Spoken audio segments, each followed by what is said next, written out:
Hello friends, welcome to anime talkies. இந்த வீடியோவில் banana piece அனிமையோட episode 5 தான் பார்க்க போகிறோம். எபிசோட ஸ்டார்டிங்லேயே நம்மளோட ஹீரோ இப்போ ஜெயிலேருந்து வெளியே வரதுக்கு ஒரு சில பெயிலுக்குலாம் ரெக்வஸ்ட் பண்ணுறதுக்கு ஓகேன்னு சொல்லிட்டான். அதனால் அவனும் லாயர்கிட்டலாம் பேசிட்டு ரெக்வஸ்ட் ஃபார்ம்லாம் ஃபில் பண்ண ஆரம்பிச்சிட்டான். நம்மளோட ஹீரோ சின்ன பையனாக இருக்கனால அவனுக்கு ஈஸியாகவே பெயில் கிடச்சோன்னு சொல்லி லாயர்னு சொல்கிறாரு. இதை கேட்டுட்டு ஈஜி ரொம்பவே சந்தோஷப்படுறான், எப்படியே ஏஸ் வெளியே வர போகிறான்னு. ஆனால் இன்னொரு பக்கம் நாளைக்கு நம்ம ஊருக்கு போகணும் அப்படின்னு சொல்லி சீனியர் சொல்லும் போது அவன் மறுபடியும் சோகமாயிடுறான். நம்மளோட ஹீரோ வெளியே வர விஷயம் ஏற்கனவே டைனோக்கு இன்ஃபர்மேஷன் போயிடுச்சு. ஏன்டா இவனே பார்க்க ரொம்ப சின்ன பையனா, ரொம்ப நல்ல பையன் மாதிரி தான் தெரியுது, இவனை பற்றி நீ ஆக ஓகோன்னு சொன்னேன் அப்படின்னு சொல்லி ஆயர் சொல்லும்போது, அவனை நானும் பார்க்கும்போது ஃபஸ்ட் டைம் அப்படி தான் நினச்சேன், ஆனால் போக தான் தெரிஞ்சு அவன் எவ்வளோ பெரிய பயங்கரமாக ஆளுன்னு நீ போக புரிஞ்சுக்கோடா அப்படின்னு சொல்கிறாரு. நான் மட்டும் வெளியே போயிட்டேன்னா கண்டிப்பாக அந்த பனானா பீச்சுன்ற விஷயத்தை கண்டுபிடிக்க ஆரம்பிச்சிருவேன். அப்போ நம்மளோட ஹீரோ சொல்கிறான், டைனோவனா ஒன்றுமே பண்ண முடியாது, ஏன்னா அவனை பற்றி முழுசாக தெரிஞ்சுக்கிட்ட ஒரே ஆள் நான் மட்டும்தான் அப்படின்னு சொல்லி நம்ம ஹீரோ அந்த இதில் கிளம்பிடுறான். வெளியே வந்தவொடனே ஃபஸ்ட் ஒருத்தனே ஈஜியை தான் பார்க்குறான். ஈஜி ரொம்பவே சந்தோஷப்படுறான். உங்ககிட்ட நான் நிறைய பேசணுமே அப்படின்னு சொல்லி போலீஸ் சொல்லும்போது நம்மளோட ஹீரோவும் சரி வேறு வழி இல்லையே அப்படின்னு சொல்லி கிளம்ப ஆரம்பிக்கிறாங்க. அப்போ தான் மேக்ஸுக்கு ஒரு விஷயம் புரியுது. தலை தெறிக்க ஓடி வந்துட்டு அவன் வெளியே போயிட்டானா அப்படின்னு சொல்லி கேட்கும்போது லாயர் ஆமாடா இப்போ தான் வெளியே போனான்னு சொல்கிறான். நான் ஒரு விஷயத்தை உன்ட்ட சொல்ல மறந்துட்டேன், நான் ஜெயிலில் இருக்கும்போது டைனோட ஆளுங்க தான் அவனோட அண்ணனை கொலை பண்ணிட்டாங்கிற விஷயத்தை நான் சொல்லி தொலைஞ்சிட்டேன்டா. அவன் மட்டும் வெளியே போனானா கண்டிப்பாக மறுபடியும் அவனை கொலை பண்ணுறேன்ற ஒரு மோட்டிவில் தான் போவான். அவனை எப்படியா தடுங்கடான்னு சொல்கிறான். நம்மளோட ஹீரோ வெளியே வந்தோடனே எதுவுமே தெரியாத மாதிரி நடிக்கிறான். சுற்றி இருக்கிற எல்லாருமே ஐயோ நம்ம ஏஸ்கிட்ட எப்படி சொல்ல போகிறோம், அவனோட பிரதர் ஏற்கனவே இறந்துட்டான்னு சொல்லி அப்படின்னு சொல்லி யோசிச்சுட்டு இருக்காங்க. ஆனால் நம்மளோட ஹீரோக்கு ஏற்கனவே அந்த விஷயம் தெரியும். நம்மளோட ஹீரோவும் தெரியாத மாதிரியே நடிக்கிறான். நான் அவங்க எல்லார்கிட்டையுமே ஒரு உண்மையை மறைச்சிட்டேன், எனக்கு ஒரு பிரதர் இருக்கான், நான் அவனை தான் ஃபஸ்ட்டு பார்க்க போகிறேன் அப்படின்னு சொல்லிட்டு இருக்கான். உன்னோட பிரதர் ஏற்கனவே இறந்துட்டான் அப்படின்ற விஷயத்த நம்மளோட சார்லின்ற போலீஸ் வந்து நம்மளோட ஹீரோ கிட்ட சொல்கிறான். ஆனால் நம்மளோட ஹீரோக்கு ஏற்கனவே தெரியும், இருந்தாலுமே கூட இப்போ தான் ஃபஸ்ட் டைம் கேட்குற மாதிரி ரொம்ப ஷாக் ஆகிற மாதிரி நடிக்கிறான். அப்போ தான் அந்த லாயர்கிட்டேருந்து ஒரு ஃபோன் வருது. ஏஸ் வந்து அந்த ரேனோவை கொள்றதுக்காண்டி தான் போயிட்டு இருக்கான் அப்படின்னு சொல்லும்போது தான் மேக்ஸ் பயங்கரமாக கடுப்பாகிறான். அப்போ ஒரு செகண்ட் மட்டும் போலீஸ் அந்த காரை விட்டு வெளியே வரும்போது நம்மளோட ஹீரோ கண்ணை எடுத்துட்டு எல்லாருமே வெளியே போங்க, நான் ஒரு இடத்துக்கு போகணும் அப்படின்னு சொல்லி கண்ணை காமிச்சு மிரட்டிட்டு இருக்கான். ஏற்கனவே மேக்ஸ் என்கிட்ட சொல்லிட்டான், எனக்கு இந்த விஷயம் தெரியும், நான் டைனோவை கண்டிப்பாக கொல்ல தான் போகிறேன், எல்லாருமே போங்க அப்படின்னு சொல்லும்போது இவங்களுக்கு எப்படி நம்ம ஹீரோ தடுக்கிறேன்னே தெரியல. அப்போ லேசாக டைவர்ட் பண்ணுறக்காண்டி ஐயோ ஆத்தரோட ஆளுங்க அப்படின்னு சொல்லும்போது நம்மளோட ஹீரோ திரும்பி பார்க்குறான். அந்த கேப்பை யூஸ் பண்ணி எப்படியோ நம்மளோட ஹீரோவை பிடிச்சிடறாங்க, கண்ணே தூக்கி போட்டுறாங்க. இந்த கேப்பை யூஸ் பண்ணி ஈஜி என்ன பண்ணானா அவங்களுக்கு ஹெல்ப் பண்ணாமல் வேமா அந்த கார் எடுத்துகிட்டு கிளம்ப ஆரம்பிக்கிறான். இப்போ ஈஜியும் நம்மளோட ஹீரோ மட்டும் தனியாக போயிட்டு இருக்காங்க. அந்த மேக்ஸ் மொத்த விஜயும் சொதப்பிட்டானே அப்படின்னு சொல்லி சார்லி ரொம்ப கடுப்பில் இருக்கான். சரி எப்படியும் நீ எனக்கு ஹெல்ப் பண்ணிட்ட, இருந்தாலுமே கூட நீயும் போயிரு, இது நான் சம்மந்தப்பட்ட விஷயம் தான், என்னோட பிரதருக்கானி நான் தான் பழி வாங்கி ஆகணும் அப்படின்னு சொல்லி நம்ம ஹீரோ வந்து நம்மளோட ஈஜியை போக சொல்கிறான். இருந்தாலுமே கூட ஈஜி போகிற அடியாலே இல்லை, நான் தான் நீ சொன்ன வேலையை செஞ்சேன், நீ ஏற்கனவே என்கிட்ட சொன்ன கொஞ்சம் கேர்ஃபுல்லாக இருன்னு சொல்லி, இருந்தாலுமே கூட என்னை ஃபாலோ பண்ணி வரும்போது நான் அதை கவனிக்காமல் விட்டுட்டேன், அதனால தான் உன் அண்ணன் இறந்து போகிற மாதிரி ஆயிடுச்சு, ஸோ என்னோட தப்பு தான், நான் தான் சரி செஞ்சாகணும், நான் உன் கூட தான் இருப்பேன்னு சொல்கிறான். நம்மளோட ஹீரோ வேறு வழி இல்லாமல் சரி ஓகேன்னு சொல்லிடுறான். இன்னொரு பக்கம் நம்ம ரொம்ப பயந்த பையன் நினச்சிட்டு இருந்தோம்னா அவன் இந்தளவுக்கு போயிட்டானே அப்படின்னு சொல்லி போலீஸும் அந்த சீனியரும் பார்த்தா உட்காந்து பேசிட்டு இருக்காங்க. சரி அவங்க எங்கே போயிருப்பாங்கன்னு சொல்லி கெஸ் பண்ணலாம் அப்படின்னு சொல்லி அவங்க தேட ஆரம்பிக்கிறாங்க. இன்னொரு பக்கம் ஆர்த்தர் வந்து டைனோ கிட்ட பேசிட்டு இருக்கான். அவன் உங்களை கொலை பண்ணுறக்காண்டி தான் வந்துட்டு இருக்கான், அவனை யாராலுமே தடுக்க முடியாதுன்னு சொல்கிறான். இனிமேல் அவன் எனக்கு தேவையே கிடையாது, அவன்கிட்ட ஏற்கனவே ஒரு பொருள் இருந்துச்சு, அதுக்காண்டி தான் அவனை கொல்ல வேணாம்னு நினச்சிக்கிட்டு இருந்தேன், ஆனால் இனிமேல் அவனை கண்டிப்பாக கொல்ல தான் போகிறேன் அப்படின்னு சொல்லி டைனோவும் சொல்கிறான். அப்போ தான் ஆர்த்தர் ஒரு விஷயத்தை கேட்குறான். சின்ன வயசுலேருந்தே அவனை உங்களுக்கு ரொம்பவே பிடிக்கும், அவங்ககிட்ட தான் எல்லா வேலையுமே கொடுப்பீங்க, அப்படி என்ன தான் உங்களுக்கு அவனுக்கு கனெக்ஷன் அப்படின்னு சொல்லி கேட்குறான். ஆனால் டைனோ சொல்கிற ஐடியாலே இல்லை. அவன் முன்னாடி பைத்தியமாக சுற்றினீங்களே எதுக்காக அப்படின்னு சொல்லி ஆர்த்தர் கொஞ்சம் வாய விடும்போது அங்கே இருக்கிற செக்யூரிட்டி கொஞ்சம் பார்த்து பேசினா அவனை கொண்டுடுவோன்னு சொல்லி மிரட்டுறான். சரி இதை பற்றி நீ எதுக்காண்டி கேட்கணும் அப்படின்னு சொல்லி டைனோ கேட்கும்போது, ஏன்னா அவங்ககிட்ட இல்லாத ஒரு விஷயம் என்கிட்ட தான் இருக்குது, ரெண்டாவது அவனை எப்படி தடுக்கணுன்ற விஷயம் எனக்கு மட்டும் தான் தெரியும், ஏன்னா நான் அவன் கூடவே இருந்திருக்கேன்னு சொல்லும்போது அப்போ டைனோவும் புரிஞ்சுக்கிறான். சரி உனக்கு என்ன தான் வேணும் ஆர்த்தர் அப்படின்னு சொல்லி கேட்கும்போது, எனக்கு அந்த பனானா ஃபிஷ்ன்ற ஒரு விஷயத்தை பற்றி தான் நீங்கள் எல்லாருமே பேசிகிட்டே இருக்கீங்க, அது என்னன்னு சொல்லி எனக்கு சொல்லுங்கள் அப்படின்னு சொல்லும்போது தான் அவன் சொல்கிறான், பனானா ஃபிஷ்ன்றது ஒரு பேஷன் கிடையாது, அது ஒரு சீட் கோடு தான், அது ஒரு வகையான ட்ரக்கு தான், அது ரொம்பவே பவர்ஃபுல்லான ட்ரக்கு, அதை வச்சு இந்த உலகத்தையே மாற்ற முடியும்.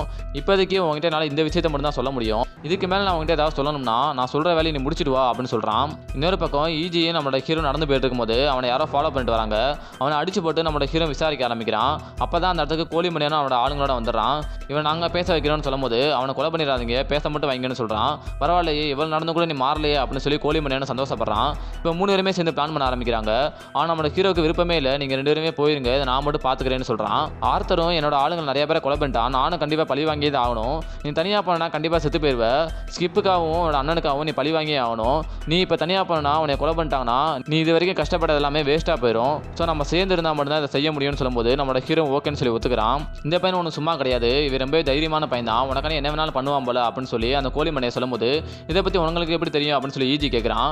நீயும் அவனோட சீனியரும் பேசிகிட்டு இருந்ததை அந்த ரெஸ்டாரண்ட்டில் இருக்கிற ஒரு பொண்ணு கேட்டாலே அந்த பொண்ணு வேற யாரும் கிடையாது, என்னோட சிஸ்டர் தான் அப்படின்னு சொல்லி சொல்லி அந்த கோழி மண்டையை சொல்கிறான். அதே மாதிரி அந்த சிஸ்டரையும் காட்டுறாங்க. சார்லி கிட்ட போய் இப்போ இந்த 2 பசங்களுமே ஒருத்த கொத்த அடுத்துக்கிட்டு சாக போகிறாங்க, நீங்கள் என்ன பண்ண போகிறீங்க, எல்லாத்தையும் வேடிக்கை பார்க்க போகிறீங்களா அப்படின்னு சொல்லி கேட்கும்போது அவங்க நான் சொல்கிற எந்த ஒரு பேச்சுமே கேட்குற ஐடியாலே இல்லை. இன்னொரு பக்கம் ஈஜியை நினச்சி நம்மளோட ஹீரோ கவலைப்படுறான். உன்னோட சீனியர் உன்னை நினச்சி ரொம்ப கவலைப்படுவான்னு சொல்லும் போது வேறு வழியில் நான் அந்த விஷயத்தில் இன்வால்வ் ஆகிட்டேன், நான் கண்டிப்பாக இந்த முடிவை பார்த்துட்டு தான் போயாகணும். நான் ஒரு தடவை ஒரு ஸ்போர்ட்ஸில் விளையாண்டுக்கிட்டு இருந்தேன், அந்த லாங் ஜம்பில் தான். அப்போ ஒரு தடவை என்னோட கால் அடிபட்டுருச்சு. அப்போ அவர் தான் என் ஃபோட்டோஸ் எடுத்துக்கிட்டு இருந்தார். நான் ரொம்பவே டிப்ரெஷனில் இருக்கும்போது அவர் தான் நிறைய மோட்டிவேஷன் கொடுத்துருக்காரு. இப்போ நானே ஒரு விஷயத்துலேருந்து பாதிலே ஓடி போனேன்னா கண்டிப்பாக அது அவருக்கும் தான் அசிங்கம். இந்த விஷயம் ஆரம்பிக்கும் போது நானும் இருந்திருக்கேன், கண்டிப்பாக நானும் முடிவில் இருப்பேன்னு சொல்லி அவனும் உறுதியாக இருக்கான். அடுத்த நாள் காலையில் எந்திரிக்கும் போது ஈஜி கிட்ட ஒரு கண்ணை கொடுத்துட்டு இந்த கண்ணை நீயே உன் கையில் வச்சுக்கோ, நான் சண்டை போட்டுட்டு இருக்கும்போது எப்போவுமே என்னால் உன்னை காப்பாற்ற முடியாது, உன்னை நீ தான் காப்பாற்றிக்கணும்னு சொல்லி அந்த கண்ணை கொடுக்குறான். ஈஜி அதை வாங்கி வச்சுக்கிறான். இப்போ இன்னொரு பக்கம் உங்களுக்கு ஒரு சில ஹெல்ப்லாம் தேவைப்படுது, ஒரு சில வெப்பன்ஸ்லாம் தேவைப்படுது. அதனால வேற ஒரு கும்பல் கிட்ட போய் ஒரு சில வெப்பன்ஸ்லாம் வாங்கிக்கிறாங்க. இவங்களும் ஒரு சின்ன மாஃபியா கும்பல் தான், எதிரிக்கு எதிரி நண்பன்ற மாதிரி இவங்களே ஏஸ் கூட சேர்ந்துடுறாங்க. ஒரு சில வெப்பன்ஸ்லாம் கொடுத்து நீ எப்படியாவது அந்த டைனோவை கொன்று, எதனாலனா அந்த டைனோட அட்டகாசம் கொஞ்ச நாள் அதிகமாகிட்டே இருக்கு அப்படின்னு சொல்லும்போது எனக்கு ஒரே ஒரு ட்ரக்கு மட்டும் கொடுங்க மிஸ்டர் லீ அப்படின்னு சொல்கிறான். இந்த கேங்கோட கும்பலோட தலைமை பேர் தான் லீ. சரி இப்போ நம்ம எங்கே போய் தேட போகிறோம், என்ன பண்ண போகிறோம் அப்படின்னு சொல்லி ஈஜி கேட்கும்போது எனக்கு டைனோவை பற்றி நல்லாவே தெரியும், எப்பவுமே அவனை சுற்றி நிறைய ஆளுங்க இருப்பாங்க, நம்மளால அவனை நெருங்க முடியாது, இருந்தாலுமே கூட அவனுக்கு நிறைய பிஸ்னஸ்லாம் இருக்குது, அது ஒரு வகையான பிஸ்னஸ் தான். ஒரு ரெஸ்டாரண்ட் அவன் வச்சிருக்கான், அந்த ரெஸ்டாரண்ட்டில் தான் அவன் நிறைய லாபம் வரும். ஏன்னா அதில் தான் அவன் நிறைய கஸ்டமர்ஸுக்கு ஒரு சில குழந்தைகள்லாம் விற்கவே ஆரம்பிப்பான். நிறைய விபச்சாரம் கூட அந்த ஒரு கிளப்பில் தான் நடக்கும். ஊரில் காணாம போகிற நிறைய குழந்தைகளை அந்த இடத்துல நம்மளால் பார்க்கவே முடியும். அந்த ஒரு இடத்துக்கு மாதத்துக்கு ஒரே ஒரு தடவை 15ஆம் தேதி மட்டும் தான் அவன் வருவான். அங்கே வரும்போது கொஞ்சமாக தான் ஆளுங்களை கூட்டிகிட்டு வருவான், ஏன்னா அங்கே இருக்கிற கஸ்டமர்ஸ்லாம் பயந்துருவாங்க நிறைய பேர் வந்தால். ஸோ அந்த மாதிரி நேரத்தில் நம்ம யூஸ் பண்ணி தான் அவனை கொண்டாகணும் அப்படின்னு சொல்லி முடிவு பண்ணுறாங்க. இன்னொரு பக்கம் சார்லியும் வெளியே கிளம்பி எப்படியாவது நான் அவனை தேட பார்க்குறேன், நீங்கள் மட்டும் இந்த இடத்துல இருங்க, ஈஜியை நினச்சி ரொம்ப கவலைப்படாங்க, ஏன்னா கண்டிப்பாக வரும்போது அவனோட தான் வருவேன்னு சொல்லிட்டு போகிறான். அவன் போன அடுத்த செகண்டே பார்த்தீங்கன்னா அந்த இடத்துக்கு இன்னொருத்தர் வராங்க. அது வேறு யாரும் கிடையாது, மேக்ஸி தான். அவன் வந்த உடனே ஏஸ் எங்கே இருப்பான்னு எனக்கு நல்லாவே தெரியும், வா நான் கூட்டிகிட்டு போகிறேன் அப்படின்னு சொல்லி 2 பேருமே கிளம்ப ஆரம்பிக்கிறாங்க. என்னோட ஃப்ரெண்டை கொலை பண்ணிட்டாங்க, அவனோட பிரதர் மட்டும் தனியாக போராடிட்டு இருக்கான், அவனுக்கு ஒரு பிரச்சனைனா அது கண்டிப்பாக எனக்கும் ஒரு பிரச்சனை தான் அப்படின்னு சொல்லி மேக்ஸ் இந்த விஷயத்தில் உறுதியாக தான் இருக்கான். இப்போ போகிறதுக்கு முன்னாடி தெரியாதனமாக லீ கிட்ட போய் ஹெல்ப் கேட்டோமோ அப்படின்னு சொல்லி நம்ம ஹீரோ ஃபீல் பண்ணிட்டு இருக்கான். லீ ரொம்ப நல்லவே தானே, அவன் நமக்கு தானே ஹெல்ப் பண்ணுறான் அப்படின்னு சொல்லி ஈஜி சொல்லும்போது அவன் ஒன்றும் அவ்வளோ நல்லவேலாம் கிடையாது, நாங்கள் 2 பேரில் யாராவது ஒரு ஆள் செத்தாலுமே கூட அவனுக்கு ஒரு லாபம் தான், ஏன்னா அவனுக்கு ஒரு எதிரி மிச்சமாக இருப்பான்ல. இப்போ அந்த ரெஸ்டாரண்ட்டுக்கு முன்னாடி தான் அவங்க எல்லாருமே வெயிட் பண்ணிட்டு இருக்காங்க, டைனோ எப்போ வருவான்னு சொல்லி. ட்ரக்கையும் எடுத்துட்டு 3 பேருமே கிளம்ப ஆரம்பிக்கிறாங்க. ஆனால் உள்ளே போகிறதுக்கு முன்னாடியே அந்த ட்ரக் எடுத்துட்டு வேகமாக வந்துட்டாங்க. அந்த ட்ரக்கு மேலே நின்றுட்டு தான் நம்மளோட ஹீரோ அவங்களோட ஆளுங்க எல்லாத்தையுமே ஷூட் பண்ணிட்டு இருக்கான். டைனோட ஷோல்டர்லையும் ஷூட் பண்ணவும் செஞ்சிடறான். ஆனால் அதே சேம் டைம் நம்மளோட ஹீரோவோட ஷோல்டர்லையும் ஷூட் பண்ணிடுறாங்க. அது வேற யாரும் கிடையாது, ஒரு பில்டிங்லேருந்து ஆர்த்தை தான் ஷூட் பண்ணியிருக்கான். அவங்க ட்ரக்கையே குறி வச்சு சொல்லும்போது அந்த கண்ணாடிலேயே ஷூட் பண்ணிடுறாங்க. அதனால ட்ரக்கை கொண்டு போய் ஏதோ ஒரு மூலையில் சொல்லிடுறாங்க. எப்படியாவது அவனை உயிரோட பிடிச்சிட்டு வாங்க, அவனை என்கிட்ட ஒப்படைச்சிருங்க அப்படின்னு சொல்லி டைனோ சொல்கிறான். அப்போ ஈஜே கொள்றக்கானே ஒருத்தன் வரான், எப்படியே கோழி பண்ணி அவனை ஷூட் பண்ணி அவனை காப்பாற்றிடுறான். ஆனால் அங்கே சுற்றி நிறைய பேர் வர ஆரம்பிச்சிடறாங்க. அந்த இடத்துக்கு மேக்ஸ் வர ஆரம்பிச்சிடறான். எப்படியாவது அந்த ஆறில் குதிச்சிருங்க, எல்லாருமே அவனை சுற்றி வளைச்சிட்டாங்க அப்படின்னு சொல்லி மேக்ஸ் ஒரு ஐடியா கொடுக்குறான். அங்கே நிறைய பேர் வந்துட்டு இருக்கும்போது நம்மளோட ஹீரோ அங்கே வந்து முடிஞ்ச வரைக்கும் எல்லாருமே ஷூட் பண்ணிட்டு ஓடி போய் அந்த ரிவரில் குதிச்சிடறான். அதை ஆர்த்தரும் பார்த்துடுறான். அவங்களால ரொம்ப தூரம் நீந்தி போயிருக்க முடியாது, வேகமாக எல்லாருமே கிளம்புங்க அப்படின்னு சொல்லி அவங்களும் ரெடி ஆகிறாங்க. இப்போ இன்னொரு பக்கம் அவங்க எல்லாருமே இந்த இடத்துல இருந்து கிளம்பணும் அப்படின்னு சொல்லி ரெடி ஆகிட்டு இருக்கும்போது நம்மளோட ஹீரோவோட ஷோல்டர்லேயே ஷூட் பண்ணிட்டாங்க. அவங்க எல்லாருமே ஆரோட இன்னொரு பகுதிக்கு போய் எப்படியாவது தப்பிச்சு ஓடணும்னு சொல்லி டைப் பண்ணிட்டு இருக்காங்க. அங்கே போய் பார்த்தோன்னா ஈஜி ஆல்ரெடி மயங்கி விழுந்துட்டான். நம்மளோட ஹீரோ ரொம்ப அடிப்பட்ட நிலைமையில இருக்கான். சரி எங்கேயும் போகாத, நம்ம வேற ஒரு இடத்துக்கு போகணும் அப்படின்னு சொல்லி மேக்ஸ் பேசும்போதே இது ஒன்று தேவையில்லாத விஷயம் அப்படின்னு சொல்லி நம்மளோட ஹீரோ திரும்ப அவன் மேலே கோவம் தான் படுறான்.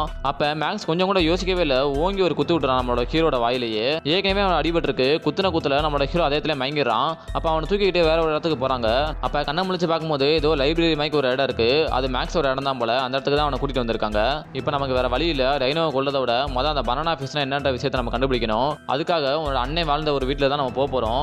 அங்கே ஒரு சில லெட்டர்ஸ் எல்லாம் இருக்கு, அந்த லெட்டர்ஸில் கண்டிப்பாக அவங்க அண்ணன் அதை பற்றி ஏதாவது எழுதிருக்கலாம் அப்படின்னு சொல்லி அவங்க பிளான் பண்ணுறாங்க. ஆனால் ஈஜியோட சீனியர் கண்டிப்பாக இந்த விஷயத்துக்கு அவன் ஒத்துக்கவே மாட்டான். அவனை பாரு ரொம்ப நொந்து போய் கிடக்கான், அவன் திரும்ப ஏதாவது பைத்தியக்காரத்தனமாக முயற்சி பண்ண போறான் அப்படின்னு சொல்லி அவர் சொல்லும்போது அவன் கண்டிப்பாக அப்படி பண்ண மாட்டான். எதனாலனா அவனுக்கு பனானா ஃபிஷ்ன்ற விஷயத்தை பற்றி கண்டுபிடிக்கணும்னு சொல்லி ஆர்வம் இருக்கு.